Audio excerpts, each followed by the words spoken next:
Selamat pagi, Bapak Ibu.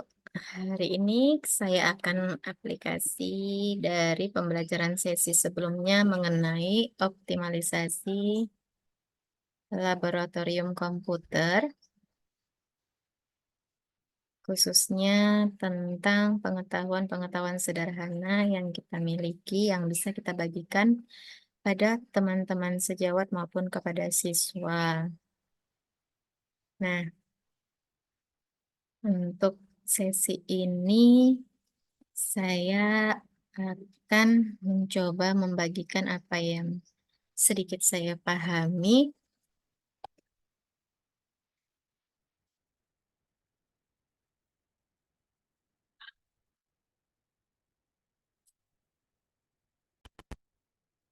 yaitu mulai mengenai dari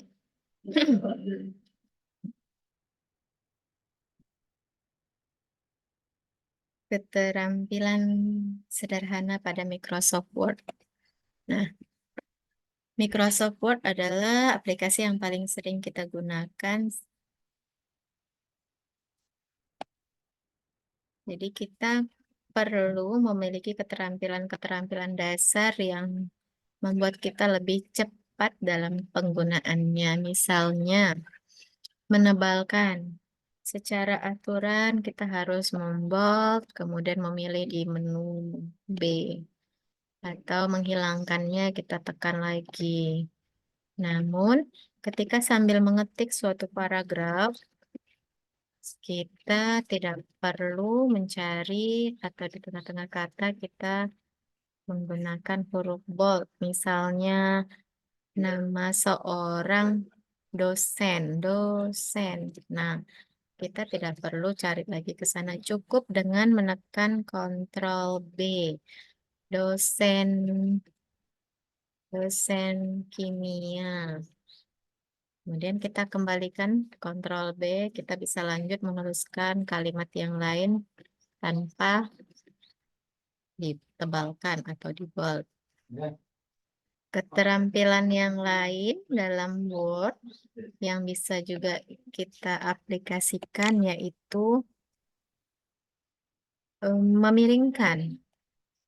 Memiringkan ini dalam penulisan biasa dalam karya ilmiah atau penulisan-penulisan formal, maka kata-kata asing itu biasa dimiringkan atau di garis bawah. Nah, dimiringkan biasanya kita harus menulis, kemudian kita bold, baru kita miringkan.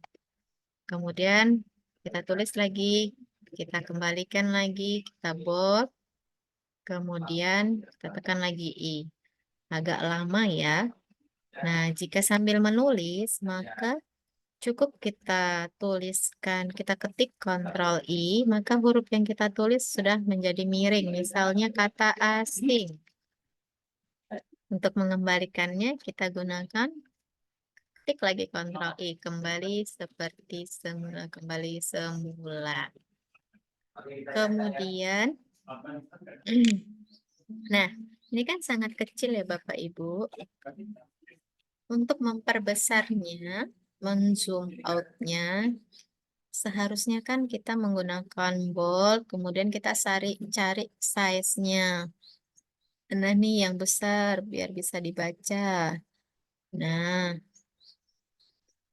untuk lebih memudahkan, kita cukup tekan Ctrl Windows plus-nya. Sudah terbaca kan? Kemudian untuk mengembalikan kita tekan lagi Windows minusnya.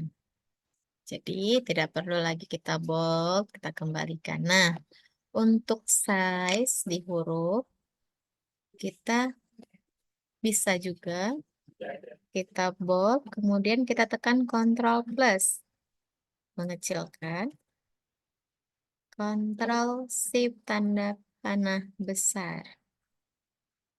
Oke ya. Untuk mengecilkan kembali, Ctrl Shift. Kemudian yang Selanjutnya yaitu selain dimiringkan kata asing atau kata yang penting atau kalimat yang penting juga biasa di garis bawah. Maka biasa kita ketik, kemudian kita bold, kita cari garis bawah. Untuk menghilangkannya sama, kita ketik, kita bold, kemudian garis bawah. Nah, sambil menulis sebuah artikel atau paragraf, kita cukup menekan Ctrl U, maka kalimat sudah bergaris bawah.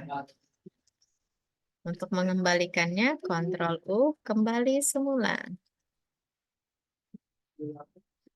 Nah, kemudian kita bisa menggabungkan semuanya dalam satu kalimat dengan menebalkan huruf dalam tebal, miring, dan bergaris bawah. Misalnya, nama saya Meldalina Mare. Nah, harusnya kan kita bold, kita tekan B, I, U.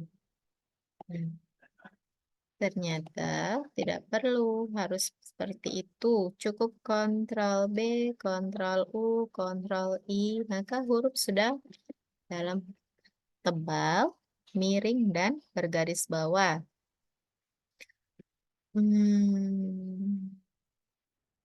Kemudian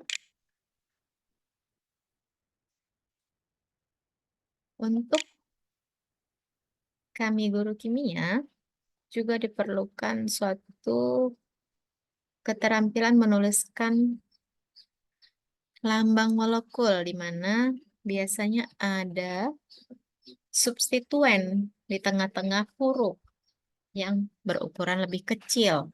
Maka kita bisa menggunakan dengan Ctrl plus. Misal, air, molekul air itu adalah H2O. Jika penulisan seperti ini, maka itu sebenarnya tidak mengikuti kaidah penulisan kimia. Yang benar adalah O2-nya kecil. Kita bold, kemudian kita cari di sini. Nah, atau cara mudahnya kita sama. Untuk huruf besar, kita langsung gunakan shift hurufnya, huruf besar. Kemudian angka 2 yang kecil, kita gunakan Ctrl plus, kita ketik angka 2. Kita kembalikan lagi Ctrl plus, kemudian huruf O besar, shift O. Nah, jadi sekalian mengetik, Bapak Ibu, kita bisa langsung mengeditnya tanpa harus bolak-balik lagi ya. Nah, itu sedikit kemampuan dasar yang perlu atau yang dapat kita pelajari mengenai Microsoft Word. Masih banyak ya Bapak Ibu, tapi itu yang paling umum dan paling biasa kita butuhkan. Kemudian kita ketika presentasi, itu kadang kan presentasi kita itu kurang terbaca karena kecil. Misalnya kita cari eh, PPT ya, sebuah PPT. Sebentar kita cari sebuah PPT. Kemudian kita coba tampilkan. Nih. Misalnya ada sebuah PPT, kita presentasi. Tapi presentasi kita itu sangat kecil sehingga tidak terbaca dengan baik oleh siswa. Maka kita bisa men-zoom out, membesarkannya dengan menekan Ctrl plus plus atau Windows plus plus. Nah, seperti ini ya Bapak Ibu. Ini kan nggak terbaca. Kita cukup menekan Windows plus. Nah, yang mana Bapak Ibu? Terbaca sudah ya? Atau, nah, terbaca ya? Atau kita mau menampilkan dari Chrome. Ada sebuah web yang harus bisa dibaca, misalnya seperti ini.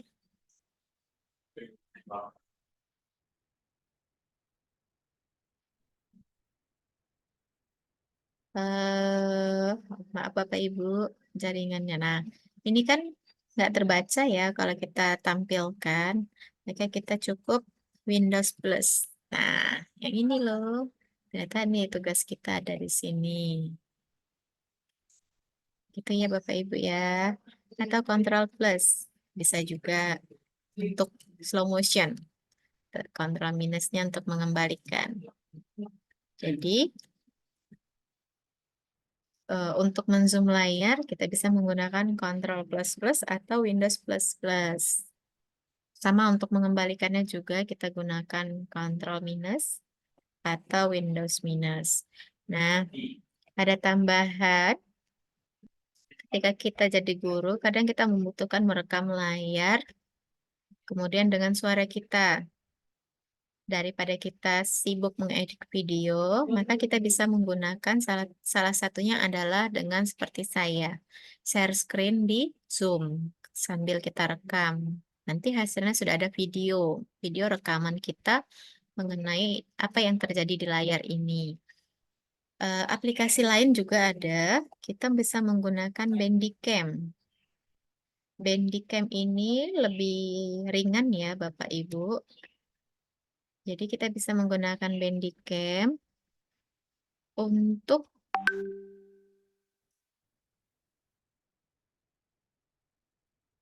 merekam layar sekaligus ada suaranya. Jadi kita bisa sambil menjelaskan. Gitu. Nah, di sini ini kemarin sudah saya coba.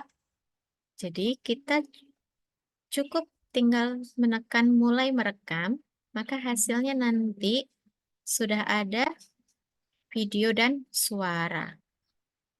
Sebentar Bapak Ibu. Nih ya, pastikan suaranya sudah ada.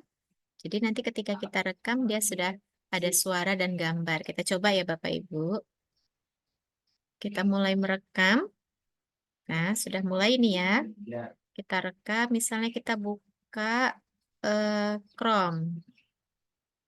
Kita Chrome, kemudian ada WA. Kita bisa buka, ini adalah grup kelas TK anak saya. Nah, oke, selesai ya. Kita coba kita selesaikan di Bandicam-nya. Selesai. Nah, kita akan dapatkan hasilnya di komputer kita. Tersimpan di mana ya? Bandicam, Bandicam video di video.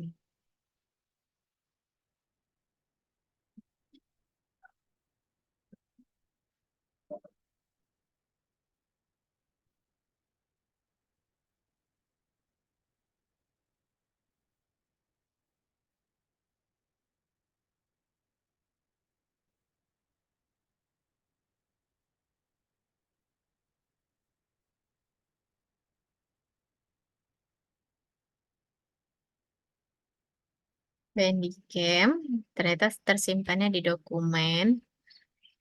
Nih yang baru ya. Dilihat. Hari ini kita coba buka hasilnya.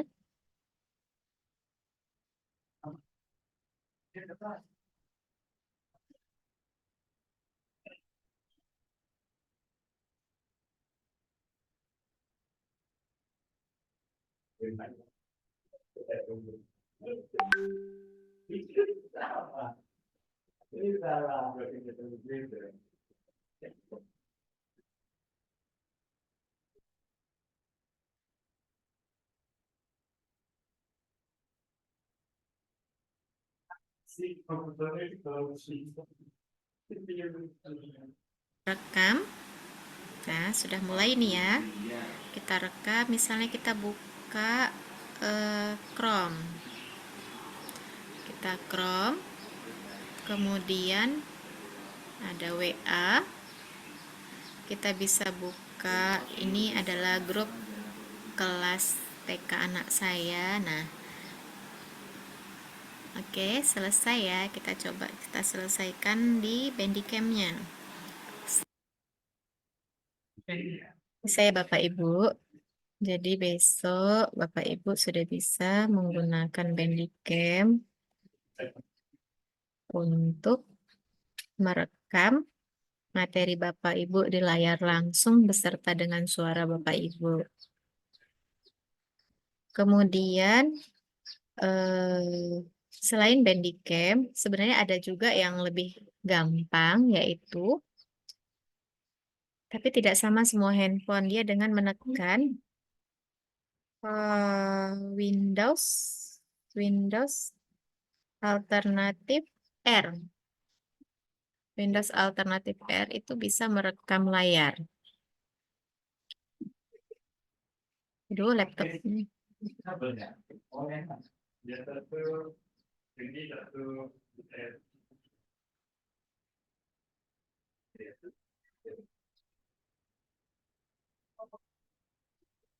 Windows R. Windows alternatif R.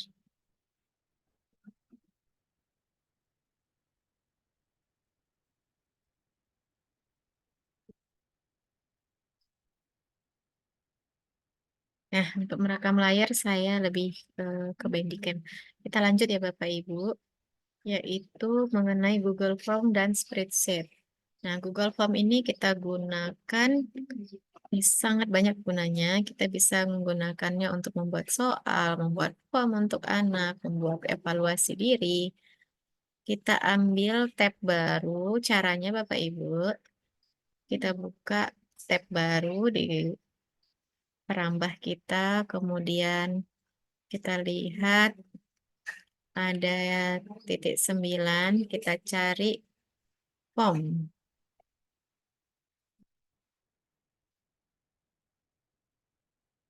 Google Form. Oke. Jadi ini banyak aplikasi-aplikasi di email kita yang bisa kita gunakan untuk menunjang pembelajaran kita. Mulai dari kita email, kita bisa Google Meet. Selain dari Zoom, kita bisa langsung di Google Meet. Kemudian kita bisa chatting dengan siswa. Kemudian kita bisa menggunakan Drive kita secara online, secara bersama-sama dengan siswa. Kita juga bisa mengisi formulir dengan spreadsheet. Kemudian kita bisa menggunakan Jamboard untuk kuis dengan siswa. Bahkan Classroom yang sempat viral, itu juga kita bisa gunakan sampai sekarang untuk kelas kita masing-masing, sehingga materi lebih tersimpan dan tertata rapi. Nah, untuk Google Formulir ini, kita ambil Google Formulir.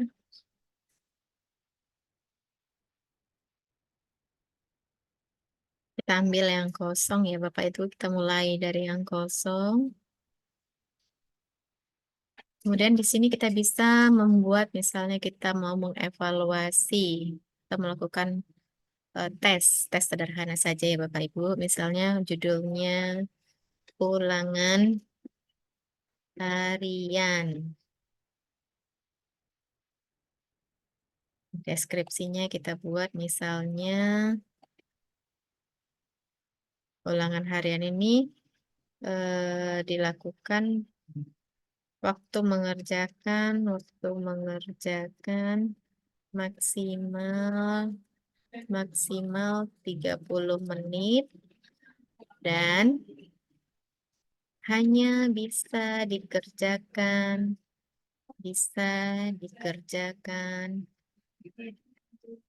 satu kali saja. Oke.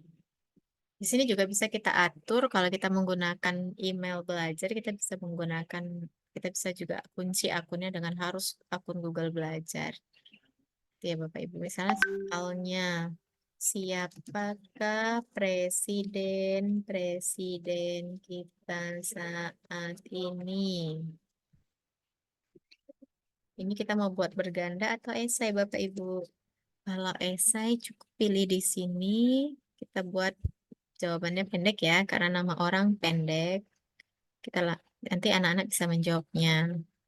Atau kita bisa membuat pilihan berganda. Pilihan berganda model pilihan berganda seperti biasa atau model checkbox atau model drop down itu bisa kita variasi ya Bapak Ibu. Jadi anak tidak terlalu bosan. Secara umum misalnya kita gunakan option satu. Presiden kita saat ini misalnya saya Melda. Yang B-nya kamu. Yang C-nya Bapak Joko Widodo. Nah, untuk menjawabnya kita bisa kasih poin anaknya. Kita kasih poin anaknya. Jadi nanti ketika dia mengisinya, dia tahu ketika benar dapat poin berapa. Ini kita wajibkan ya Bapak Ibu. Jadi anak tidak bisa melompati soal atau ketika dia mengirimkannya, ketika masih ada yang belum terjawab, terchecklist, maka anak itu harus wajib mengisinya. Kemudian ini kita buat juga sebagai kuis, maka kita perlu eh, membuat pengaturannya terlebih dahulu. Membuat dia kuis, kita on kan ya Bapak Ibu. Jadi kita bisa membuat dia sebagai poin. Ada jawabannya. Jawabannya tentu Pak Joko Widodo. Jika benar, dia akan mendapat poin 10.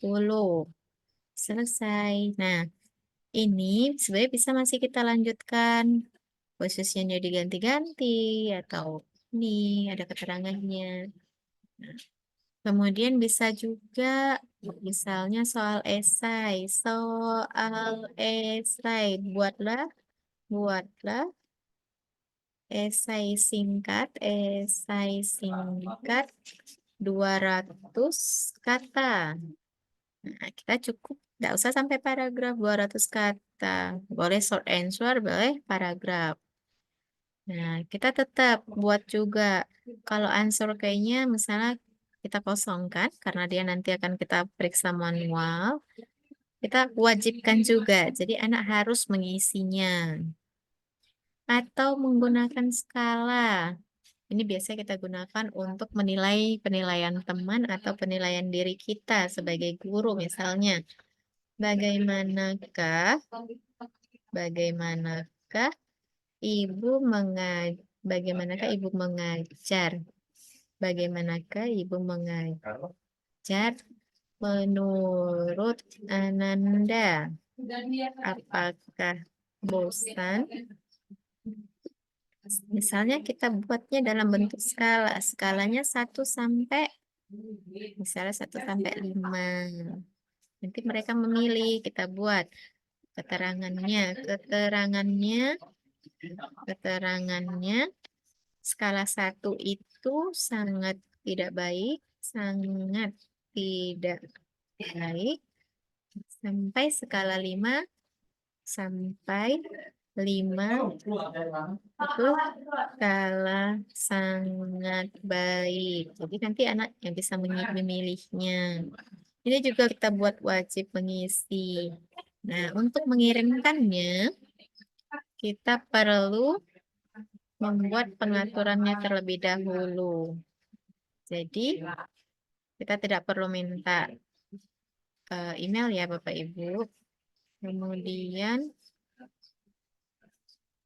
jangan sampai siswa bisa melihatnya, mengeditnya. Maka kita perlu menonaktifkannya. Kemudian, responnya nggak perlu dikumpulkan ya.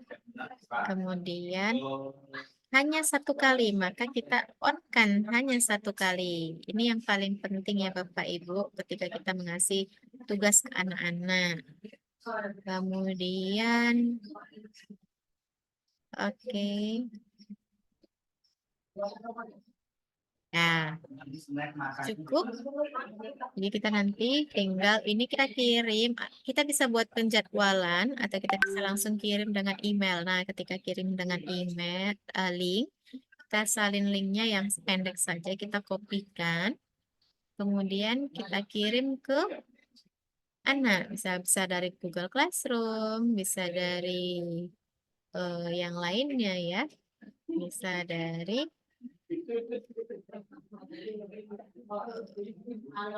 Classroom, WA, dari chatting bisa nih, dari chatting Zoom yang kita gunakan langsung misalnya. Bisa juga.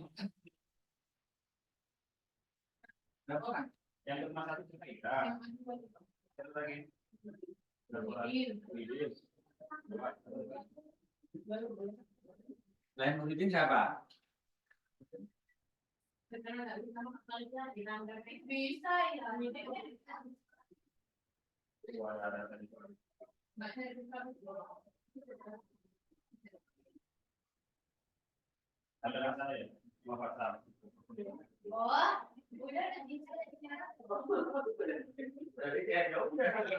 Zoom-nya.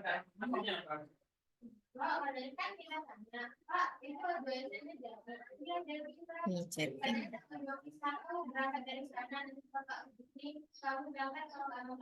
Nih. Bisa juga kita langsung kirim di chatting dengan anak-anak. Itu ya Bapak Ibu ya. Kemudian kita spreadsheet. Spreadsheet ini juga salah satu aplikasi dari Google yang bisa kita gunakan. Fungsinya sangat banyak ya Bapak Ibu. Kita bisa di sini misalkan kita ada mengisi data, namun data itu diperlukan dari beberapa orang. Maka semua orang harus bisa mengeditnya. Ketika itu kita menggunakan spreadsheet. Spreadsheet ini kita kasih linknya, maka semua yang memiliki link tersebut bisa mengeditnya. Kita buka yang kosong. Misalnya ya Bapak Ibu, kita contohkan yang simpel saja. Di sini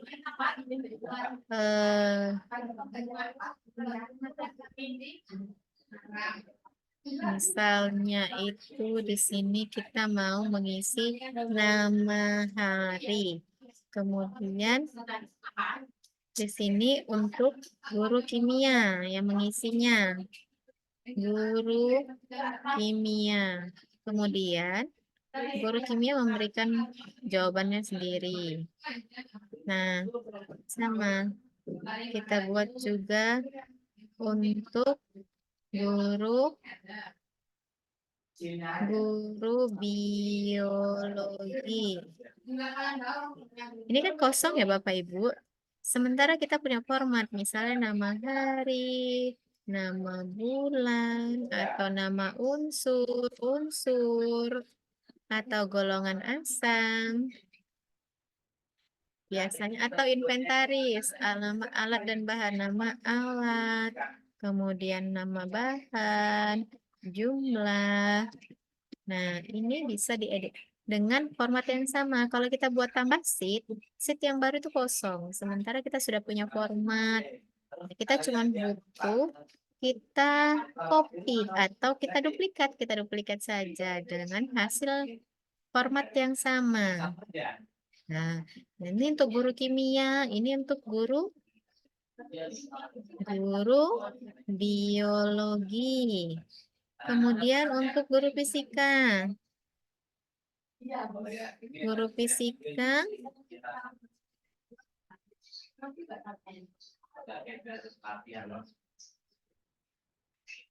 Terima kasih Pak Sam ya, mau nunggu nanti yang di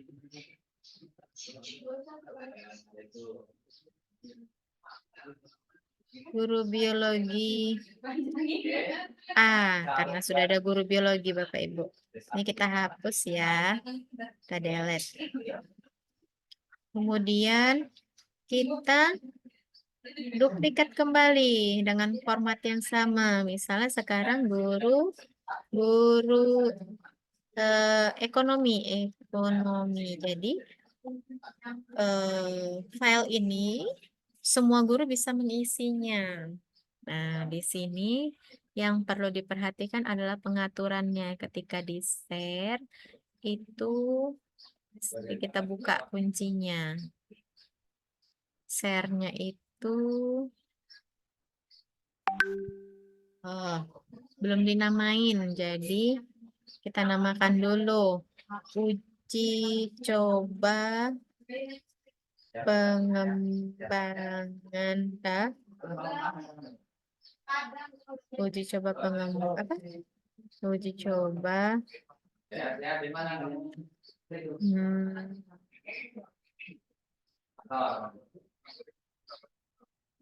tugas optimalisasi, uji coba tugas optimalisasi lab komputer. Nah, ini ya judulnya. Nah, di sini kita ganti semua yang memiliki link bisa untuk mengedit. Kemudian kita copy linknya. Selesai. Kita bisa masukkan dia melalui Google Form. Tadi ya. Misalnya kita buat isilah data berikut sesuai mata pelajaran yang Bapak Ibu ampu. Nah, kita bisa masukkan linknya. Namanya Pancaloba. Cuma mendampingin aja nanti. Kita buat di sini. Multiple choice aja. Oke. Jadi atau di sini ya saya masukkan juga di Zoom ya.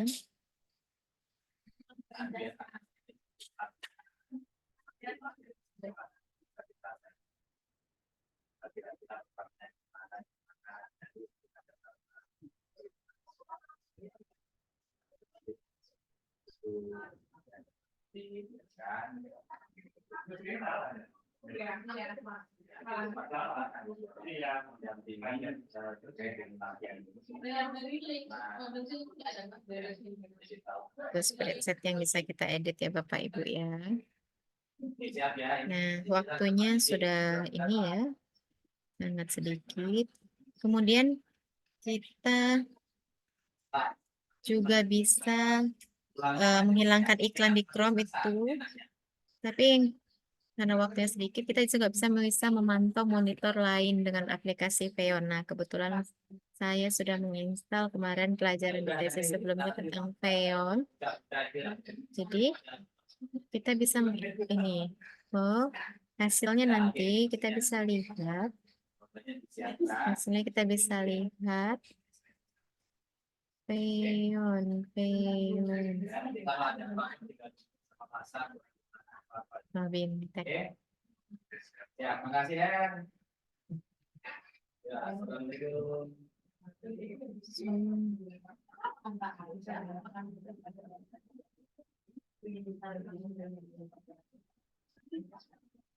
Ya, Bapak Ibu, begitu sekiranya aplikasi Peon. Jadi kita di sini bisa Peon. Nah, ini lebih lengkapnya lihat nanti ada video saya selanjutnya. Jadi kita bisa melihat monitor anak-anak yang satu jaringan dengan kita. Sekiranya itu yang bisa saya sampaikan, Bapak Ibu.